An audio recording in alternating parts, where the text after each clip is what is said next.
Istiqlol marshi yoki davlat bayrog'iga o'ri turishning hukmi. Savol. Assalomu alaykum ustoz. Maktablarda muzikasi bor istiqlol marshiga o'ri turib hurmat bildiringlar deydi. Bayroq chiqargandami shundoq turish bor ekan. Lekin biz odatda Allohning kalomi o'qilgandami undoq qilmaymiz. Bu xil ulug'lash e'tiqodga taqshamdi. Buningga bir tushuncha bersangiz. Alloh rozi bo'lsin. Javob. Va alaykum assalom va rahmatullohi va barakatuh. Barliq hamsanalar Janobi Allohga bo'lsin. Durud va salomlar payg'ambarimizga, o'zatning ali tavobatlarga, ashablarga va o'zatga toki qiyomatgacha ergashganlarga bo'lsin. Bir insonning tug'ilib o'sgan va uzun muddat yashagan yeri vatani hisoblanadi. Vatanni suyish, uningga tavalligi bilan sharaf his qilish, uning uchun fidokorlik qilish va qurbon berishga tayyor turish vatanparvarlikdir. Vatanparvarlik tuyg'usi do'st dushman va muhabbat nafratni ayiradigan, vatanning sha'nini ko'taradigan foydali ishlarga turtki bo'ladigan vijdoniy omildir. Davlat bayrog'i bo'lsa, bir territoriyaga tava xalq yoki millatning zimin butunligini, jo'grafiyalik mustaqilligi, tavalligi va kimligini ko'rsatib beradigan belgidan iborat.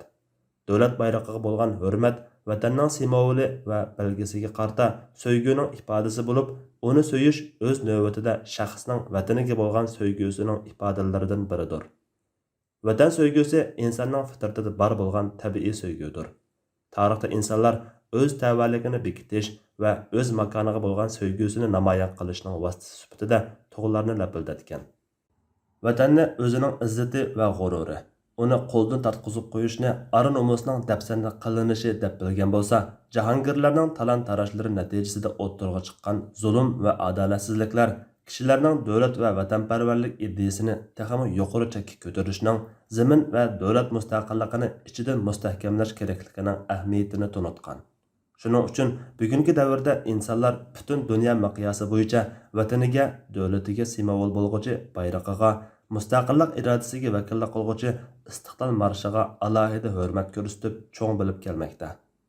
Mohiyatda bu hurmat va cho'ng bilish yolg'iz ko'z oldida lapildayotgan tug' uchun bo'lmasdan, uningda mujassamlangan ma'niga, o'zining tabiiy so'ygusining obyekti bo'lgan vataniga bo'lgan so'ygusidan balqigan bo'lib, suyumlik vatanining simvoli bo'lgan bayroqqa hurmat bildirib o'ri turish mustaqillikdan iborat buyuk ne'matni qadrlashning va uni ifodalashning simvoli bo'lgan istiqlol marshini o'ziga xos yo'sin va qoidaga tushirgan shaklda o'qib tamomlash tamoman insoniy fitratga uyg'un bo'lgan, islomda buyurilgan vatanni himoya qilish va so'yishga doir targ'iblarga uyg'un bo'lgan ish-faoliyatlar jumlasidandir. Shar'iy dalillarga qaraganimizdami, vatanga simvol qilingan davlat bayrog'i va istiqlol marshi haqidagi bu xil mubohlikni haromlikqa yoki makruhlikqa yo'tkashning biror asosi yo'qligini ko'ramiz. Chunki cheklanganligiga doir hech qanday dalil yo'q. Shundaqla uni bid'at deyishning o'rni yo'q. Bundaq bo'lishi uning ibodat doirasidagi ishlardan emas bo'lganligidandir. Gerçi ba'zi islomiy iqimlar bayroqqa o'ri turishni harom yoki makruh deydigan bo'lsa-mu, amaliyotda ular mustabid podshohlarga o'rnidan turadi. Yana kelib, bu xil hurmatlash yoki ulug'lash hargizmi islom e'tiqodiga taqashmaydi. Shirkka yotmaydi. Aksicha bu islom tashabbus qilgan vatanni suyishdan iborat fazilatni ko'rsatadi. Chunki islomda Qur'on o'qilganda o'ri turishga buyurmagan bo'lsa-mu, lekin payg'ambarni, Qur'onni va Ka'bani ulug'lash bor. Bu turlik ulug'lashlar Allohni ulug'lashdan farqli bo'ladi albatta. Alloh taolo payg'ambar sallallohu alayhi va sallamni ulug'lashga buyurib, sizlarning Allohga va uning payg'ambariga iymon etishinglar uchun uni, ya'ni payg'ambarni ulug'lashinglar va hurmatlashinglar uchun atiganda va oqshomda tasbih etishinglar uchun biz payg'ambarni avatdiq deydi.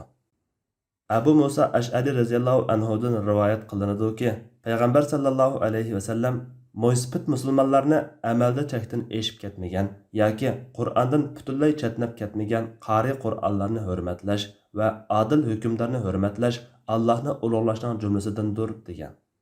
Demak, Xoliq yaratquchi zotga qo'lliq izhor qilib, uni ulug'lashning eng yuqori darajasi bo'lsa, maxluqni ulug'lash uningdan tuvan darajada bo'ladi. Maxluqni Xoliqqa o'xshash darajada ulug'lasa bo'lmaydi. Ammo maxluqni maxluqqa loyiq ulug'lasa, hurmatini qilsa bo'ladi.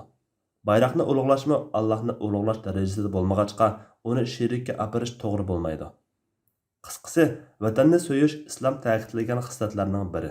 Shundaqla dinimizda vatanparvarlikni kuchaytiradigan hamda shar'iy cheklamalarga muxolif kelmagan faoliyatlar tamoman ruxsat doirasida bo'lib qolmay, bayroqqa hurmat bildirib, o'ri turish, istiqlol marshini hurmat ehtirom bilan o'qishga o'xshash xayrlikka rag'batlantiradigan faoliyatlar rag'batlantirishga tegishli bo'lgan yaxshi odatlar qatoridandir. Albatta, bir qism kommunistik davlatlardagiga o'xshash suiiste'mol shaklidagi vatanparvarlik faoliyatlari buning sirtida. Istiqlol marshi o'qilganda qo'lini ko'tarish yoki qo'lini maydasiga qo'yishga o'xshagan ba'zi bir odatlarmi vatanni hurmatlashning umumyuzlik dunyo miqyosida odatga aylangan usuli bo'lib, bumi bayroq simvoli bo'lgan vatanni hurmatlashga kiradigan harakatlardandir. Bu munosabatda chalinadigan sazmo harbiy va turli murosimlarda vatanga simvol qilingan bo'lg'achqa, bumi o'xshashla mubohlik doirada qoladi.